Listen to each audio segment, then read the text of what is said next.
നിങ്ങൾക്ക് രക്ഷപ്പെടാനുള്ള ഒരു സൂറത്ത് പറഞ്ഞു തരാം. പാരായണം ചെയ്യോ എന്നാ ഓദിക്കേ. ബിസ്മില്ലാഹിർ റഹ്മാനിർ റഹീം.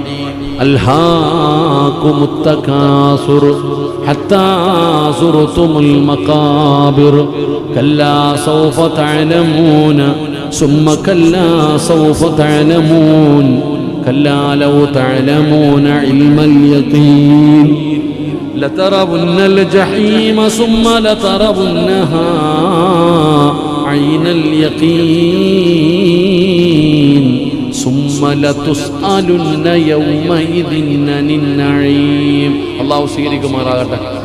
ഈ സൂറത്ത് ഓതാൻ അറിയുന്നവരൊക്കെ ഒന്ന് കൈവയ്ക്കുക. അൽഹംദുലില്ലാഹ്. അല്ലാഹു ഭാഗ്യം തരുമാറാകട്ടെ. ഈ സൂറത്ത് പാരായണം ചെയ്ത അത് പാരായണം ചെയ്യുന്നവൻ രക്ഷപ്പെടും. ഒരുപാട്